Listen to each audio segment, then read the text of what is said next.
Hello everyone.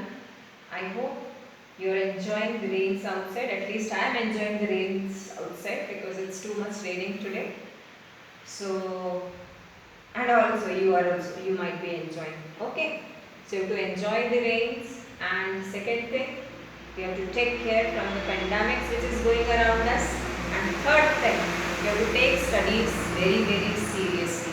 Don't think it's online studies. So no need to study that much. जब school खुलेगा तो देखेंगे. Don't do all these things. Okay, please take the studies very seriously. All right. So next thing which I am going to discuss is the syllabus. Okay, you will say again syllabus. Again syllabus means we have completed chapter number 1. I have taken one test also, and second test soon I will be taking of exercise 1B. But the next chapter which I will be starting will be chapter number 11, ratio. You will say now, so many doubts will come. What about chapter number 2, 3, 4, 5, 6, 7, 8, 9, 10 and all? So those chapters will be taken after school reopening, or we can take it between also. But now if you see your textbook, you will understand that we have themes. Theme 1, theme 2, theme 3, so on. Like this we have total 6 themes, out of theme 1 I have finished chapter 1. So out of theme 2 I am going to start chapter 11. Alright. So maybe theme 3 I will start chapter 18 next time. So we have to go according to the themes, and this year we are only going to concentrate on important chapters. That is very important. Okay. So you don't have any confusion now why we have started chapter number 11. We will be choosing the important chapters first. Alright, so don't worry about the sequence. Just concentrate on your studies. Alright, so when I say ratio means it's just mere comparison. Ratio means it's just mere comparison. You will say this comparison, oh we have studied before also, smaller than, greater than is comparison. Exactly. You have already studied subtraction through, extremely sorry, you have already studied comparison through subtraction and division. Because suppose A's age is 40 and B's age is 30. A's age is 40 years and B's age is 30 years. You will see these figures. From these figures you will understand that A is greater than B, that is A's age is greater than B's age, or we can also say B's age is less than A's age by 10, or A's age is more than B by 10 years. So this is also one of the comparison. The next comparison is division. How to compare division is, suppose father's age is 35 years and son's age is 5 years. How to compare father's age and son's age is father's age upon son's age will give me 5 ones are 5 sevens are, that is 7 years. So father's age is 7 times that of son's age. Father's age is 7 times that of son's age. This we have already studied. Alright. So ratio is comparison. Now comparison between two quantities. Okay. So in short we can say that ratio is comparison between two quantities, and this comparison is done by dividing one quantity by other quantity. For example, quantity 1 divided by quantity 2. I can write this quantity 1 and quantity 2 as Q1 is to Q2. I can write it as Q1 is to Q2. 2. Okay, so Q1 upon Q2, that is quantity 1 divided by quantity 2 gives me ratio. So when I divide one quantity by other quantity, I get its ratio. So ratio is nothing but comparison between two quantities by dividing one quantity by other quantity of the same kind. Now you will say of the same kind means what? Same kind means these two quantities should be similar. Similar means again what similar? Because when you are comparing, the comparison should be correctly compared. For example, you cannot compare nursery child with 6th standard child. You cannot compare 6th standard child with 12th standard child. Right?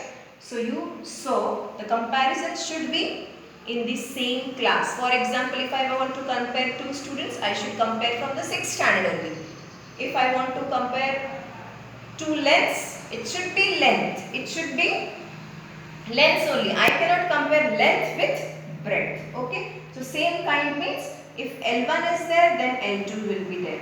If V1 is compared, then V2 should be there. Means L1 length should be compared only with length. Breadth should be compared. Breadth should be compared only with breadth. Okay. So this is the first rule which we have seen, that when we compare ratio or when we set up ratio, it should be of the same kind. Alright.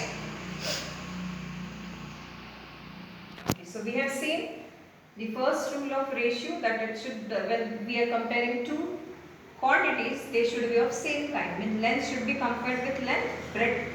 You cannot compare length with breadth. Okay. So length should be compared with length, mass should be compared with mass. You cannot compare distance by speed. It should be d1 by d2 only, speed 1 by speed 2 only. Alright. The second rule is units. The units should be same. Units should be same means, suppose I am comparing two lengths. So it should be 15 meters upon 12 meters. Then I can compare very easily. But if it is 15 kilometers upon 12 meters, I cannot compare. This will be completely wrong. So if it is given in the question, one quantity is in kilometer and other quantity is in meter, make sure you have to convert either meter into kilometer or kilometer into meter. So it's very important that the units should be similar, that is same. Alright, so and the third part is, first we have seen it should be of same kind. Comparison between the quantity should be of same kind. Second, units should be same. If it is not same, then you have to make sure that you have to make units same. And third thing is, quantities of the ratio do not have units. For example, we have taken this example, 15 meter upon 12 meters. Meter gets cancelled. So it doesn't have any unit. So it is represented as 15 is to 12. This is colon. These two dots are colon, and the pronunciation is 15 is to 12. A is to B. P is to Q. Or P to A to B. P to Q. Alright. So the last few rules related to ratios. I have told you how to read the ratio. A is to B. This is colon mark. A is to B. P is to Q. And 5 is to 7. Or you can read it as A to B, P to Q and 5 to 7. Look here children, when it is A is to B, you can only write it as A by B, which again equals to A is to B. If it is P is to Q, you can only write it as P by Q, not Q by P. So here sequence is very important. 5 by 7 should only be written as 5 by 7. 5 is to 7 should only be written as 5 by 7, not 7 by 5. So when I write 7 is to 12, I can only write 7 by 12. I cannot write 12 by 7. This will be wrong. So sequence here is very important. So when I write the ratio of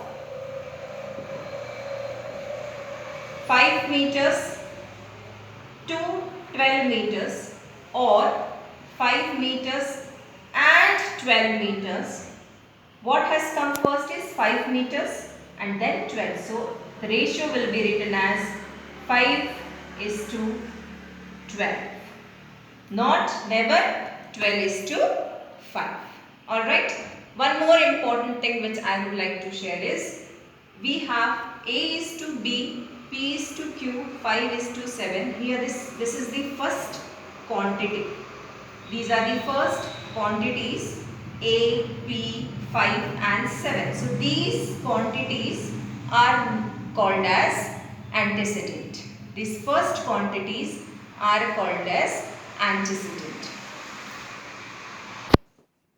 So the first quantities are called as antecedent and the second quantity, that is B, Q, 7, 12 are called as consequent. Okay. So these are the first quantity, that is first term, antecedent, and these are the second quantity, that is second term, consequent. Alright. So we have 5:12. So here first quantity is antecedent and second quantity is consequent. Alright. So the last point which I would like to highlight is whenever you are representing ratio. So I have ratio here 15 kg is to 12 kg. So I can compare this, I can write this. Why? Because the units are similar. Units are similar and they are of the same kind. Alright. So I will write it as 15 kg upon 12 kg. As I told you, I cannot write 12/15. My answer will be wrong. 15:12 is never equal to 12:15. Alright. So 15:12 means 15:12 only, not 12:15. That will be wrong. So the last rule which I wanted to disclose is when a ratio should be always represented in lowest form. Or last year we have seen simplest form, lowest form. So kg with kg gets cancelled.